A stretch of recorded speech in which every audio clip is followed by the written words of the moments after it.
Welcome to this audio descriptive guide to William Beckford's monument, sculpted by John Francis Moore in 1770. This is one of 3 audio descriptions available at the Guildhall as part of the City of London Corporation's Revealing the City's Past project. They will each take about 5 minutes to listen to. I'm Elaine Lillian Joseph, a black woman born in Birmingham with parents hailing from Jamaica and St. Kitts in the Caribbean. The huge white marble monument to William Beckford, over 5 metres in height, was the earliest addition to the Great Hall and set the precedent in this room of commemorative statues to the accomplishments of men. And yes, they are all white men. Beckford's trade was predominantly in enslaved people from Africa, as well as sugar. He owned plantations in Jamaica, where he was born in 1709. At his death in 1770, he owned 3,000 enslaved African people who had been deprived of their dignity and liberty. The hall is empty on my visit, so I can stroll easily towards the monument, which is on the south wall, positioned to the right of an even larger monument of Pitt the Younger. On another day, there may be tables set out for official events, which will limit the amount of space to move back and take in this enormous monument which dominates the hall. It is split into 2 sections. At the top are 3 life-sized figures in white marble. Beckford is in the centre, standing on a pedestal, legs apart, his left toe protruding over the edge as if he might step out. He's flanked by 2 women in Roman robes, seated on either side, turned away from him. Their feet dangle off the edge, and their heads are bowed. The man himself is delivering a speech, his right hand raised, punctuating his words for emphasis. His other hand is open, gesturing, perhaps illustrating a point. His pedestal bears the inscription, William Beckford, Esquire, twice London Mayor, his speech to His Majesty King George III on the 23rd May, 1770. Beckford is captured in his mid-50s, wearing a short wig with rows of neat curls and the Lord Mayor's court dress, the uniform of his office. The attire is emblematic of opulence and success, pomp and ceremony.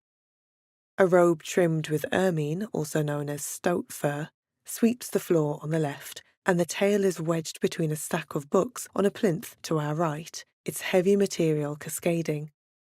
The wide sleeves reach his elbows, and the fur lining also drapes to the floor.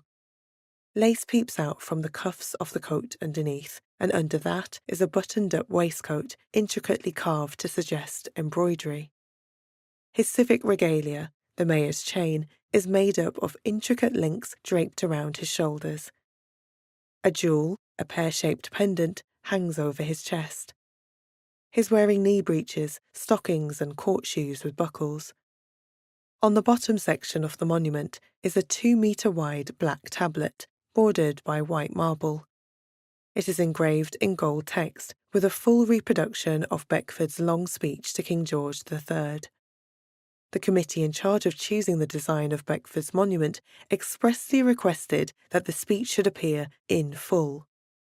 In it, Beckford is petitioning the king not to meddle with the Constitution, defending the liberty of the citizens of London. I have to crane my neck to take in Beckford's face, because the sheer height of the monument puts Beckford on a pedestal and me, the viewer, below. He wears an impassioned, animated expression, his brow furrowed and his cheeks dimpled. His lips are parted, spewing the words of his speech, some of which read, Most gracious sovereign, whoever has dared to alienate your Majesty's affections from your loyal subjects is an enemy to your Majesty's person and a betrayer of our happy constitution as it was established at the glorious Revolution. As twice Lord Mayor of London, the Guildhall would have been very familiar to Beckford, who would have been inducted here and hosted the annual Lord Mayor's banquet. His long connection to the City of London is represented by the woman sitting on the left, a personification of the City of London, known as the Square Mile. She's wearing a tall, fur-lined cap and holds a shield displaying the City of London's flag, a variant of the St. George Cross. The sword of state is sloped against her shoulder, and a mace is propped against her hip. The woman to the right symbolises trade, holding a cornucopia, a horn-shaped basket with an abundance of fruit. Her crown is a castle with turrets. Both women are allegorical representations, their solemn expressions and servient postures suggestions of the emotions I'm meant to be feeling. But unlike these figures who turn away from Beckford, I cannot help but look up in order to take in this monument in its entirety. And so it is that Beckford is speaking to me across the centuries, his words reproduced here for posterity in defence of the civil liberties of London's citizens. It's a provocation, and the irony isn't lost on me that this is a statue of a man lecturing a king and now in turn lecturing me, a descendant of enslaved Africans who may have lived and toiled on one of his plantations in Jamaica. We know that an alternative submission for the design of Beckford's monument was considered, where Beckford's foot is cushioned by the back of a manacled enslaved man, unashamedly acknowledging the source of Beckford's riches and underlining that at the time it was actually considered an appropriate image for a memorial celebrating the defence of liberty. Britain is in the midst of a painful process of acknowledging its past. Statues supposedly tell us who is worthy of honour and respect and create a display of power. As it is, this grand monument here today, with its continued prominence in the Great Hall, makes no reference to the enslaved Africans Beckford held in bondage or his brutal treatment of them. There is more information available online via a QR code. This is located on the bottom right of the Beckford and Cass plaques.